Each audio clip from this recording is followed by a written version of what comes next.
Welcome to our ஆன்மீக களஞ்சியம் channel. இன்னைக்கு நம்ம பார்க்க போகிறது தெய்வத்தின் குரல் 7ஆம் பாகம் 11ஆம் அத்தியாயம் ஸ்ரீ சுப்பிரமணியாய நமஸ்தே. அதில் முருகனின் அழகும் அருளும். மனசிஜ கோடி கோடி லாவண்யாய. 2 தடவை நமஸ்தே போட்ட மாதிரி 2 தடவை கோடி போட்டிருக்கிறார். கோடியை கோடியால் பெருக்கினால் எவ்வளவு பெருசு? அதுதான் கோடி கோடி. மனசிஜ கோடி கோடி. கோடி கோடி மன்மதர்கள். மனசிஜன் என்பது மன்மதன் பெயர். மனசிலிருந்து ஜனித்தவன் மனசிஜன். காமம் மனசில் பிறப்பதுதானே. புராண ரீதியிலும் கதை இருக்கிறது. மகாவிஷ்ணுவின் புத்திரனே மன்மதன். ஆனாலும் ரொம்ப விசித்திரமாக காமனான அவன் மகாலட்சுமியுடன் பெருமாளின் காமத்தினால் அவளுடைய கர்ப்பத்திலிருந்து பிறந்தவன் இல்லை. விஷ்ணுவின் மனசிலிருந்தே அவர் மனசால் எண்ணின மாத்திரத்திலேயே அவன் உண்டாகிவிட்டான். இன்னொரு பிள்ளை பிரம்மாவும் நேரே தகப்பனாரான விஷ்ணுவின் நாபியிலிருந்தே உண்டானவர். இப்படி எல்லாமே சுவாமி வேடிக்கை விசித்திரமாக பண்ணுகிறார். அழகுக்கு பெயர் எடுத்தவன் மன்மதன். மன்மதன்னு எண்ணம் என்றுதான் பரிகாசம் பண்ணுகிறோம். அப்படிப்பட்ட மன்மதர்கள் கோடி கோடி பேரின் அழகு சேர்ந்தால் எவ்வளவு அழகாய் இருக்குமோ அத்தனை அழகானவர் சுப்பிரமணியர். மனசிஜ கோடி கோடி லாவண்யர். கிருஷ்ண பரமாத்மாவை பற்றி பாகவதத்தில் சாக்ஷாத் மன்மத மன்மத என்று சொல்லி இருக்கிறது. மன்மதனுக்கும் மன்மதனாக இருக்கப்பட்ட அப்பேற்பட்ட சௌந்தர்யவான் என்று அர்த்தம். அவர் மன்மதனையே படைத்தவர். அவருடைய மனசுக்குள்ளே இருந்துதான் அவன் சிருஷ்டியானது. மன்மதனுக்கு மூலமானவர் மன்மத மன்மதனாக இருப்பதில் ஆச்சரியமில்லை. கிருஷ்ணனாக அவர் வந்தபோதும் மன்மதனே தான் அவருடைய பிள்ளையான பிரத்யும்னனாக வந்து தனக்கு அவரே மூல புருஷர் என்று காட்டியிருக்கிறான். சுப்பிரமணியர் கோடி கோடி மன்மத லாவண்யராக இருப்பதுதான் ஆச்சரியம். இவர் யார்? பரமேஸ்வரனின் புத்திரர். அந்த பரமேஸ்வரனோ மன்மதனை அப்படியே பஸ்மம் பண்ணினவர். எந்த நேத்ராக்கியினாலே அவர் மன்மதனை பொசுக்கினாரோ அதே நேத்ராக்கினியிலிருந்து உண்டானவர் சுப்பிரமணியர். காமத்திலே பிறக்காமல் ஞானத்திலே பிறந்தவர். ஞானமே லோகத்தை ரட்சிக்க வேண்டும் என்று கருணாமூர்த்தியாக ஆன ஸ்வரூபம் என்று தத்துவார்த்தம். தத்துவார்த்தம் இருக்கட்டும், நான் வேடிக்கையாக சொல்ல வந்தேன். மன்மதனை தகனம் பண்ணினவரின் பிள்ளை கோடி கோடி மன்மதனாக இருக்கிறார். குமாரன் என்பது அவருக்கு ஒரு விசேஷ பேர் அல்லவா? தெற்கே எப்படி பிள்ளை என்றாலே பார்வதி பரமேஸ்வரனின் மூத்த பிள்ளைதான் என்று வைத்து பிள்ளையார் என்கிறோமோ, அப்படி வடக்கே இளைய பிள்ளையைத்தான் கொண்டாடி குமார் குமார் என்றே சொல்கிறார்கள். நாமும் கூட குமாரசுவாமி குமரன் என்று சொல்கிறோம்.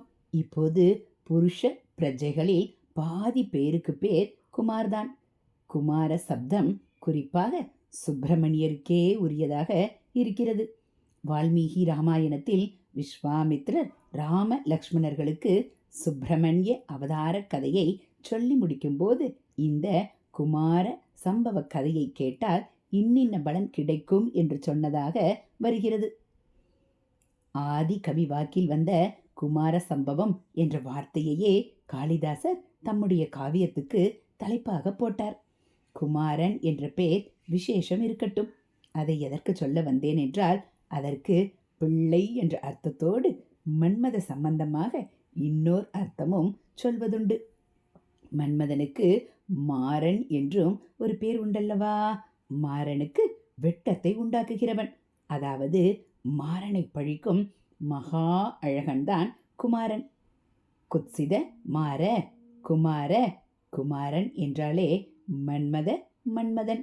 மனசிஜ கோடி கோடி லாவண்யன் என்று அர்த்தம் ஏற்பட்டு விடுகிறது. தமிழ் தேசத்துக்கு அவர் ரொம்ப பிரியம். தமிழ் தெய்வம் என்றே சொல்கிறோம். தமிழில் வைதாரையும் வாழ வைப்பவர் என்கிறோம். இந்த பாஷையில் அவருக்கென்று அருமையாக ஒரு பெயர் சூட்டி இருக்கிறோம், முருகன். முருகு என்றாலே அழகு என்றுதான் சொல்கிறார்கள். காமன் எரிந்து போன அப்புறம் அவனுடைய கரும்பு வில்லையும் புஷ்ப பானத்தையும் அம்பாளே எடுத்துக்கொண்டு காமேஸ்வரி ஆனாள். அதனால்தான் சுப்பிரமணிய அவதாரம் ஏற்பட்டது. அவளுக்கு பேரே சுந்தரி, திரிபுர சுந்தரி. அவளுடைய பிள்ளை தாயை போல பிள்ளை என்றபடி லாவண்யமூர்த்தியாகத்தானே இருப்பார். மனசிஜ கோடி கோடி லாவண்யாய, தீன சரண்யாய. அழகு இருந்தால் போதுமா? நமக்கு வேண்டியது அருள். சுவாமி அழகு வடிவமாக இருக்கிறார் என்றால் அந்த அழகே அருள் வடிவம்தான். காருண்யம்தான் லாவண்யம். இரண்டும் வேறே வேறே இல்லை. சுப்பிரமணிய சுவாமி தீன ஜனங்களுக்கெல்லாம் புகலிடமாக இருப்பவர். தீன சரண்யர் எளியவர்கள், கஷ்டப்படுகிறவர்கள், பயப்படுகிறவர்கள், தரித்திரர்கள் எல்லாரும் தீனர்கள் என்ற வார்த்தைக்குள் வந்து விடுவார்கள். இவர்களுக்கெல்லாம் துக்க நிவர்த்தி தரும் புகழாக அவர் இருக்கிறார். தீனச்சரண்யர். ஹரஹர சங்கர, ஜெய ஜெய சங்கர. அடுத்து பாடலின் சில சிறப்பம்சங்கள். தீன சரண்யாய, லாவண்யாய, சுப்பிரமணியாய எல்லாம் ஒரே மாதிரி. எதுகையோ மோனையோ ஏதோ ஒன்றாக பாடியிருக்கிறார்.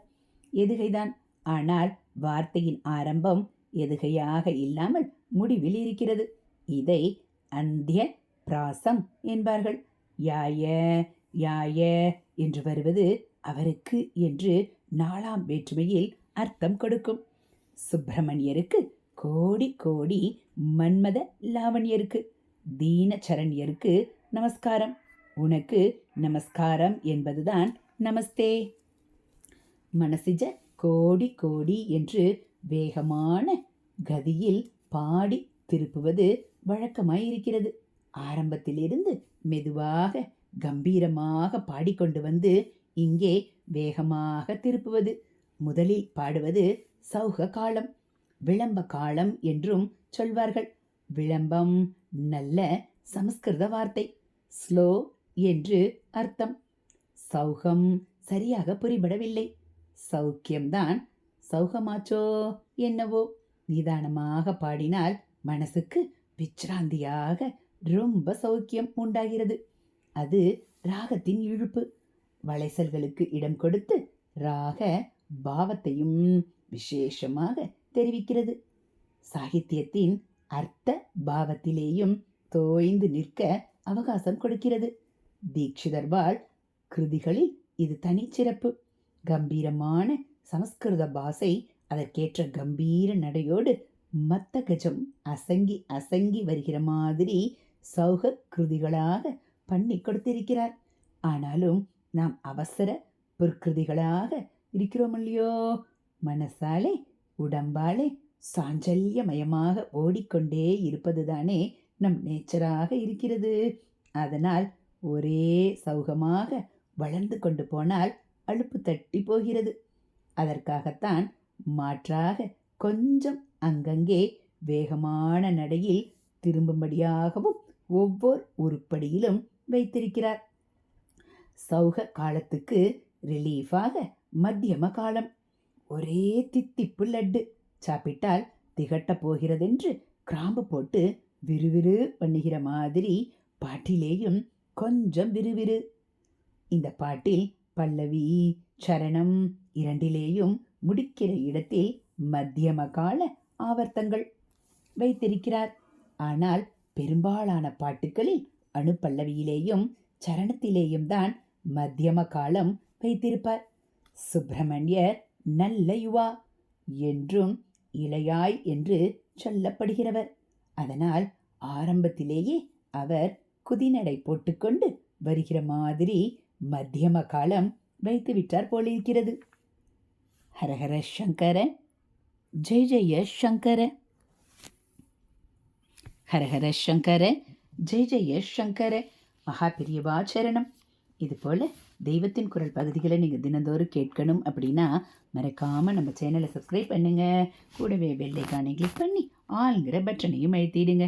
நம்ம சேனலில் வரக்கூடிய தெய்வத்தின் குரல் பகுதிகள் மகாபிரிவ மகிமை, மகாபிரிவ அருள்வாக்கு, ஆன்மீக தகவல்கள் எல்லாம் உங்களுக்கு பிடிச்சிருந்தா ஒரு லைக்கும் கமெண்ட்டும் கொடுத்து உங்களுக்கு தெரிஞ்சவங்களுக்கும் ஷேர் பண்ணுங்க. ஹரஹர சங்கர, ஜெய ஜெய சங்கர, காஞ்சி சங்கர, காமகோடி சங்கர, காமாட்சி சங்கர, காமதேனு சங்கர, மகாபெரியவா சரணம்.